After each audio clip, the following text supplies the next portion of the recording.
What if I told you that your brain is actively working against your future success right now? You see, you're standing at a crossroads. Not metaphorically, I mean literally at this exact moment. Your neurons are firing, making one of two choices, whether you're conscious of it or not. The first path is what behavioral economists call the status quo bias, the deceptively comfortable choice of staying exactly where you are. The second is what psychologists term productive discomfort, the path of deliberate change. Dr. Robert Sapolsky, Stanford neuroscientist, discovered something fascinating about human behavior. Our brains are wired to choose comfort over growth, even when we know better. But this same research revealed that we can override this programming. Therefore, understanding this biological reality is the first step to breaking free from it. But one thing about comfort and growth that keeps most people awake at night is, while the comfort zone feels safe, it's actually the most dangerous place to be. According to McKinsey's latest research on career development, 87% of professionals who stayed in their comfort zone for more than 2 years reported feeling stuck or left behind within 5 years.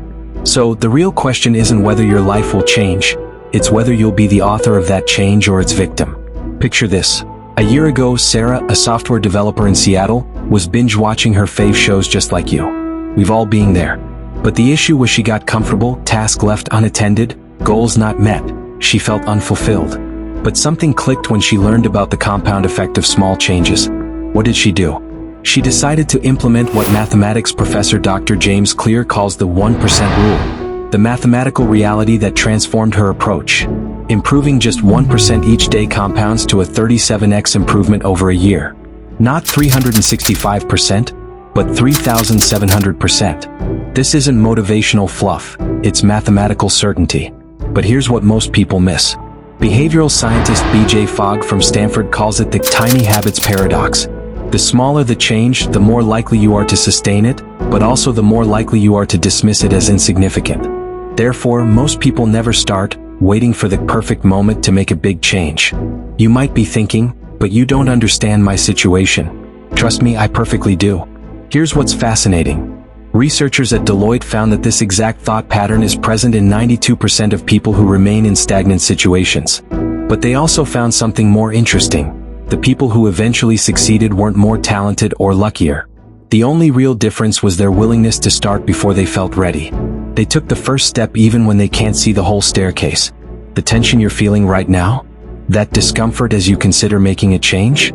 Harvard psychologist Dr. Susan David calls this emotional agility, the ability to face uncomfortable truths and use them as catalysts for growth.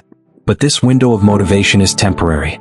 Therefore, the question isn't whether you should change, but how long you'll wait to begin. Remember, a lot can happen in a year, but nothing changes until you do. You have a choice to make right now, not tomorrow, not when you feel more ready. Now, will you close this video and continue being a spectator of change, or will you take that first 1% step today? Because while you can't go back and change the beginning, you're perfectly positioned right now to change the ending. The choice is yours, but the clock is ticking. What's your next move? Subscribe as you continue your journey on your lane to greatness.